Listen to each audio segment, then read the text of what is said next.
আসসালামু আলাইকুম প্রিয় শিক্ষার্থী, টেকনিক ইজি এডুকেশনের পক্ষ থেকে জানাই আন্তরিক শুভেচ্ছা ও সালাম। আশা করি তোমরা সকলে ভালো আছো। তো বাংলাদেশ ও বিশ্ব পরিচয় একাদশ অধ্যায়ের আমরা টাইপ 5 এর কোশ্চেন নিয়ে আলোচনা করব। বলতেছে যে টাইপ 5 এর আমাদের যে বলতেছে যে কয়েকটি দেশের জনসংখ্যা ও মাথাপিছু আয়ের তুলনা। কি যে কয়েকটি দেশের জনসংখ্যা ও মাথাপিছু আয়ের তুলনা, এখান থেকে আমাদের কিছু ইম্পর্টেন্ট কোশ্চেন আছে, এমসিকিউ আছে। তো এমসিকিউ গুলো আমরা একটু দেখব। তো দেখো কি বলতেছে আমাদের 14 নম্বর এমসিকিউতে বলতেছে যে এখানে আমাদের কি যে বাংলাদেশের অর্থনৈতিক উন্নয়নের প্রধান সূচক কি কি বলতেছে আমাদের যে অর্থনৈতিক উন্নয়নের প্রধান সূচক কি। আচ্ছা, আমরা জানি যে অর্থনৈতিক উন্নয়নের প্রধান সূচক হচ্ছে সেই দেশের কি মাথাপিছু আয়। কি যে সেই দেশের মাথাপিছু আয়। দেখো, যে দেশের মাথাপিছু আয় যত উন্নত সেই দেশ তত উন্নত। যে দেশের মাথাপিছু আয় যত বেশি হবে সেই দেশের জীবনযাত্রার মান তত উন্নত হবে। তো তার জন্য আমরা বলতেছি যে অর্থনৈতিক উন্নয়নের প্রধান সূচক হচ্ছে কি যে মাথাপিছু আয়।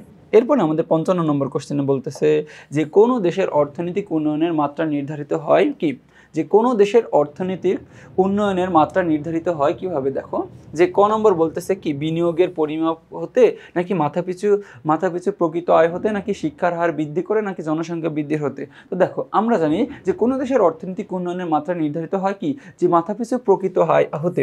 কি যে মাথাপিছু প্রকৃত আয় হতে।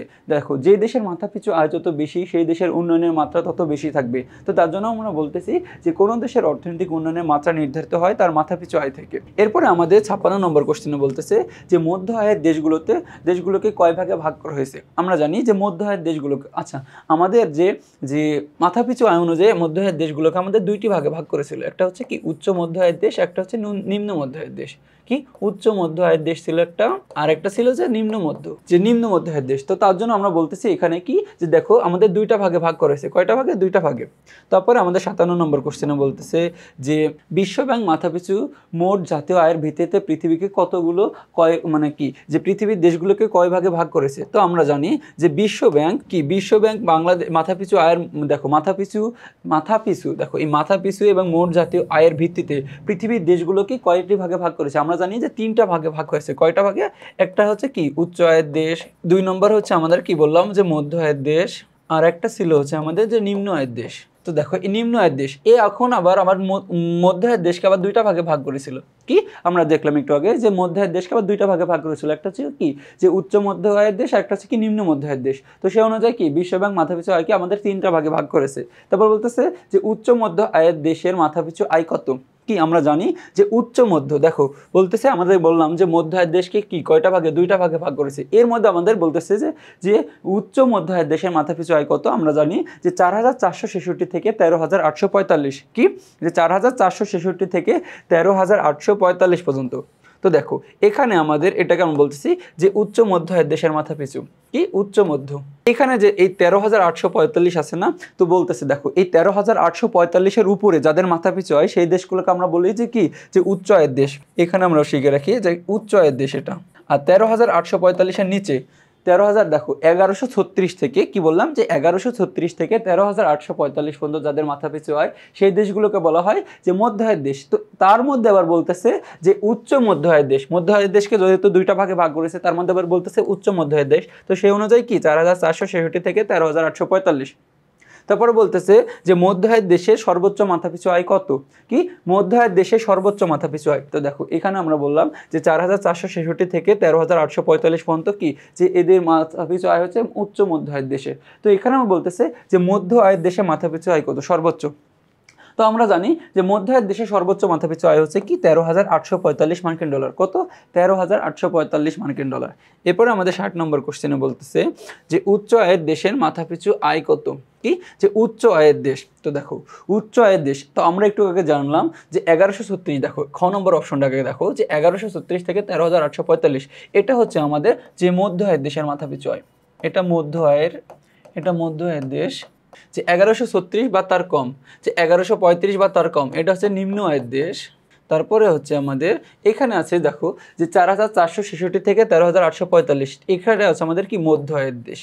এটা আমাদের উচ্চ মধ্য আয়ের দেশ। আর এইখানে দেখো বলতেছে উচ্চ আয়ের দেশের মাথাপিছু আয় কত। উচ্চ আয়ের দেশ আমরা জানি যে 13,845 মার্কিন ডলারের বেশি। কি 13,845 মার্কিন ডলারের যাদের মাথাপিছু আয় বেশি তাদেরকে আমরা বলতেছি কি যে উচ্চ আয়ের দেশ। তাহলে আমরা এটা হচ্ছে কি যে 13,845-এর বেশি। এরপর আমাদের 61 নম্বর বলতেছে যে উচ্চ আয়ের দেশ কোনটা। আচ্ছা, উচ্চ আয়ের দেশ। এখন এই যে 4টা অপশন আছে এর মধ্যে আমাদের বলতেছে উচ্চ আয়ের দেশ কোনটা। তো দেখো মিশর, আমরা জানি এটা মিশর হচ্ছে উচ্চ মধ্য আয়ের দেশ, এটা হচ্ছে উচ্চ মধ্য। চীন এটাও হচ্ছে কি উচ্চ মধ্য। মালয়েশিয়া এই অনুপাতে আমরা জানি কি 3টা উচ্চ মধ্য। আর এইটা হচ্ছে দেখো আমাদের হচ্ছে কি যে উচ্চ আয়ের দেশ। এর মধ্যে দেখো এটা হচ্ছে আফ্রিকান কান্ট্রি, এটা হচ্ছে ইউরোপ, এশিয়া, আর এটাও এশিয়া।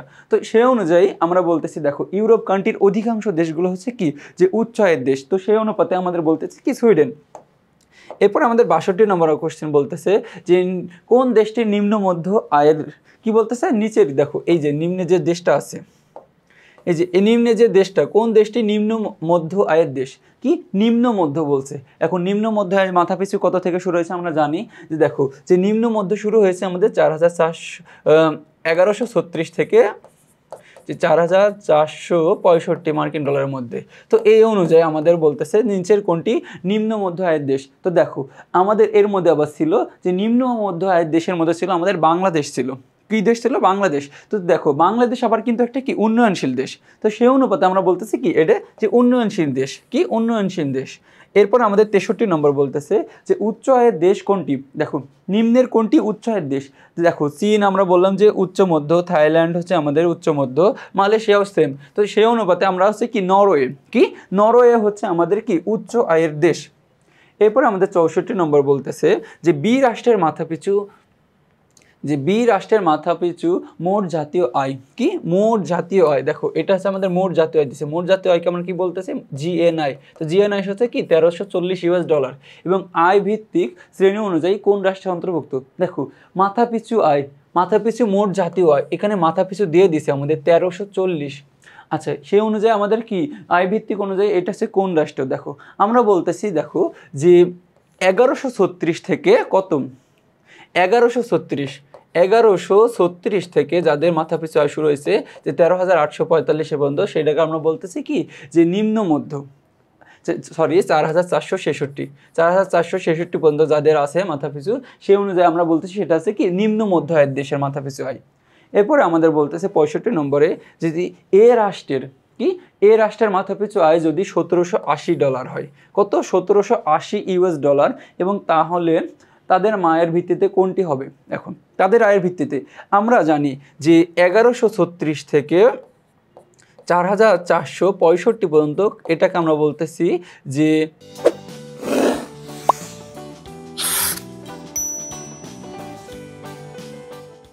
এখানে আমরা বলতেছি কি যে আমাদের হচ্ছে নিম্ন মধ্য নিম্ন মধ্য আয়ের দেশ, কি যে নিম্ন মধ্য আয়ের দেশ। তো সেই অনুযায়ী আমাদের এটা হচ্ছে কি নিম্ন মধ্য আয়ের দেশ।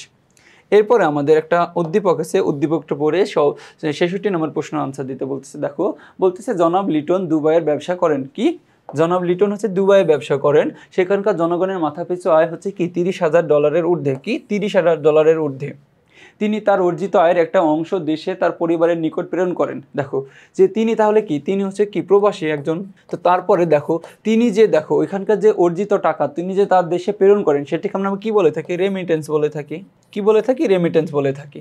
তো এখন আমাদের কোশ্চেনটা কি বলতেছে দেখো 66 নম্বর বলতেছে যে জনাব লিটনের বসবাসকারী দেশের অর্থনীতির ভিত্তিতে আয়ের ভিত্তিতে কোন পর্যায়ে। দেখো তাদের মাথাপিছু আয় কত বললো যে $30,000 ঊর্ধ্বে, কি বললো যে $30,000 ঊর্ধ্বে। তো আমরা জানি যে বসবাসকারী দেখো যে জনাব লিটন বসবাসকারী দেশের অর্থনীতি আয়ের ভিত্তিতে তার হচ্ছে কি উচ্চ আয়ের দেশ। তো উচ্চ আয়ের দেশের মাথাপিছু আয় শুরু হয় দেখো যে $13,845 বেশি।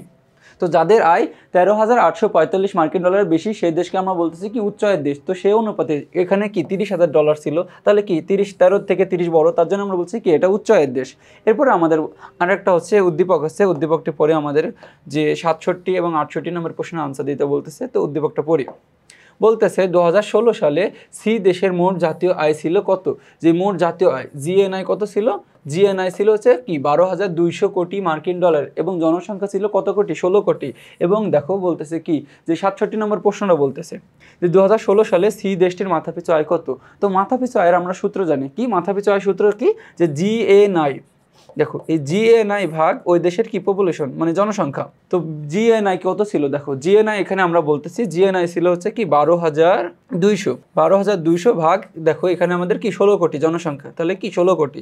তো 12,200কে আমরা যদি 16 কোটি দিয়ে ভাগ দিই তাহলে কত আসতেছে, 12,200 ভাগ 16 কি যে 762, দেখো 762.5 কি 762.5 ইউএস ডলার। তো এখানে আমাদের 762.5 আছে আমাদের ক্ষতে, তাহলে কি আমরা বলতেছি কি আনসার।